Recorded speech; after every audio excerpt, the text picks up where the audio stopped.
कहानी की शुरुआत होती है और हमें मिकी नाम के एक आदमी को दिखाया जाता है जो कि अपने कानों में ईयरफोन लगाकर गाना सुन रहा होता है। तभी उसके पीछे से उसका फ्रेंड बेन चिल्लाते हुए बाहर आता है और दोनों लोग वहां से भागते हुए चले जाते हैं। अब अगले सीन में हमें दिखाया जाता है कि मिकी और बेन को जंगल में एक वैन दिखाई देती है और इस वैन के अंदर कुछ ज़ॉम्बीज होते हैं। जिसके बाद अब बेन उस ज़ॉम्बी को मारकर उसकी कार को चालू करता है और वो कार चालू भी हो जाती है, जिसकी वजह से वो दोनों काफी खुश होते हैं। जिसके बाद अब उसी वैन को लेकर वो दोनों अपने सफर पर निकल जाते हैं। यहाँ पर वो अपनी पुरानी यादों को याद कर रहे होते हैं और इस दुनिया में सब कुछ ठीक हो जाने का इंतजार कर रहे होते हैं। जिसके बाद अब बेन मिकी को एक वॉकी टॉकी देता है, जिसके बाद वो उससे काफी दूर जाने को बोलने लगता है क्योंकि वो इस डिवाइस को चेक करना चाहते थे कि वो सही से काम कर रही है या नहीं। लेकिन तभी उनके वॉकी टॉकी में दो लोगों के बात करने की आवाजें और सुनाई देने लगती हैं, जिसमें एनी नाम की लड़की प्रैंक नाम के आदमी से बात कर रही होती है। अब यहाँ पर मिकी कोशिश करता है उस लड़की से कांटेक्ट करने का, जिसके बाद उन्हें वहां से रिस्पांस भी मिलता है। तब यहाँ पर मिकी बताता है कि वो एक बेसबॉल प्लेयर है और उन्हें एक कार भी मिली है। तभी प्रैंक उसे बोलता है कि इस टनल से दूर रहो। यहाँ पर मिकी बार बार एनी से कांटेक्ट करने की कोशिश करता है और यहाँ पर उसका फ्रेंड बेन उसकी टांग को खींच रहा होता है और उसे चिढ़ाता है कि तुम बस एनी का ही नाम लिए जा रहे हो क्योंकि तुम्हें सिर्फ एनी से ही बात करनी है। तुमने कभी फ्रैंक का नाम नहीं लिया, बस तुम एनी ही लगा रखे हो। अब इसके बाद हम देखते हैं कि उन दोनों को एक घर भी मिल जाता है और वो दोनों उस घर को अच्छे से चेक करने के बाद वहां पर बैठ जाते हैं। जिसके बाद मिकी वैन को एक बार फिर से मनाता है कि वो इंसानों की तरह बेड पर सोना चाहता है और उसे आज इस घर में रुकना है। तब वैन उसकी बातों को समझकर उसके साथ वहीं पर रहने के लिए रेडी हो जाता है। यहाँ पर हम देखते हैं कि अब मिकी फिर से एनी से बात करने की ट्राई करता है, लेकिन एनी उससे बोलती है कि वो उससे कांटेक्ट ना करे। दूसरी तरफ हम वैन को देखते हैं जो कि अपनी पार्टी में मस्त होता है और वो बहुत तेजी आवाज में सॉन्ग भी सुन रहा होता है। जिसके बाद अब दोनों गेम खेलते हैं और मिकी भी फिशिंग करने लगता है। जिसके बाद वो दोनों एक गार्डन में पहुंचते हैं और वहां पर बहुत सारे बड़े एप्पल्स खाते हैं और उनसे बहुत ज्यादा खेलते भी हैं। अब वो दोनों फिर से अपने सफर पर निकल पड़ते हैं। तभी उन्हें रास्ते में एक कार पड़ी मिलती है। जिसके बाद अब बेन उस कार से फ्यूल निकालता है।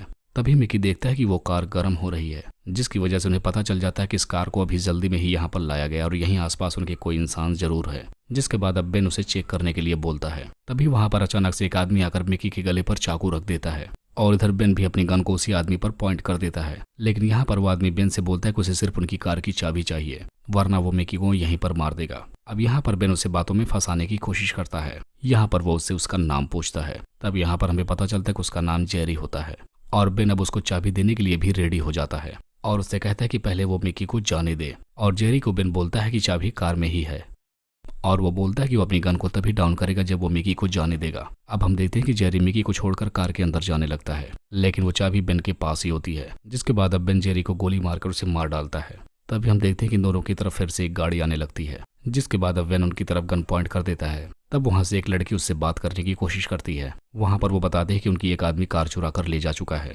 जिसके बाद वो अपनी कार को ढूंढ रही है, लेकिन तभी बेन को लगता है कि अब कोई खतरा नहीं है। अब यहाँ पर वो लड़की बेन से उसके बारे में पूछने लगती है। तब यहाँ पर बेन बताता है कि वो उनकी कार चोरी करने वाला था, जिसकी वजह से उसने उस आदमी को गोली मार दी। तब वो लड़की उससे पूछती कि क्या उसने तुम्हें कुछ बताया था, लेकिन बेन उसे मना कर देता है कि वो बोलता है कि बस वो फैमिली के बारे में बता रहा था।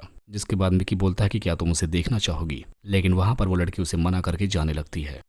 तभी उस लड़की को मिकी एनी के नाम से बुलाने लगता है। तब यहाँ पर एनी उसे बताती है कि हाँ मेरा नाम एनी है। जिसके बाद वो बेन के पैर पर गोली भी मार देती है। यहाँ पर एनी उसे बोलती है कि उसने मना किया था कि वो उससे काफी दूरी बनाए रखे और वो उसको फॉलो तो बिल्कुल ना करे। जिसके बाद अब मिकी और बेन से उनकी कार की चाबी मांगती है। जिसके बाद वो उनकी कार की चाबी लेकर उसे घास में फेंक देती है और आखिरकार वो वहां से चली जाती है। और यहाँ पर वो जाते जाते उन दोनों को धमकी देती है अगर वो दोनों फिर से उसके पीछे आए तो उन्हें मार देगी। यहाँ पर हम देखते हैं कि मिकी चाबी को ढूंढ रहा होता, लेकिन काफी अंधेरा होने की वजह से वो चाबी नहीं पाता। जिसके बाद अब बेन उसे मॉर्निंग तक का इंतजार करने के लिए कहने लगता है। अब इधर हम देखते हैं कि दोनों अब कार के अंदर ही सोने वाले थे, लेकिन तभी बाहर से उनको अजीबोगरीब आवाजें सुनाई देने लगती हैं। जिसके बाद अब ये दोनों कार की जब हेडलाइट्स को जलाते हैं तब इन्हें दिखाई देता है कि बाहर तो बहुत ज्यादा तादाद में ज़ॉम्बीज आ चुके हैं और अब इनकी पूरी कार को ज़ॉम्बीज ने घेर रखा है। अब यहाँ पर ये दोनों अलग अलग आइडियाज को लगाते हैं, लेकिन इनका कोई भी आइडिया काम नहीं करता। जिसकी वजह से अब ये दोनों बुरी तरीके से उस कार में फंस चुके थे और ये दोनों बस अब उन ज़ॉम्बीज के जाने का इंतजार कर रहे थे। अब हम देखते हैं कि मिकी ने पूरी तरीके से कार को अंदर से कवर कर दिया था ताकि वो उन खतरनाक ज़ॉम्बीज को ना देखना पड़े। जिसके बाद अब वो दोनों यहाँ पर बचा हुआ खाना खाते हैं। यहाँ पर बेन मिकी को समझाता है कि वो ज्यादा पानी ना पिए, नहीं तो उन्हें बाहर टॉयलेट करने के लिए जाना पड़ेगा और अभी इस वक्त हम कार से बाहर तो निकल नहीं सकते।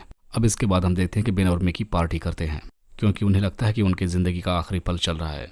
यहाँ पर वो दोनों काफी नशे करते हैं और यहाँ पर वो कार में खूब एंजॉय करते हैं। और अब जैसे ही सुबह होती है तब बेन मिकी से बोलता है कि वो ऐसे ही बाहर जाकर चाबी को ढूंढेगा और वो ज़ॉम्बीज से बचते हुए चाबी को ले आएगा। जिसके बाद अब मिकी मान भी जाता है और अब वो कार के सनरूफ से निकलने वाला था।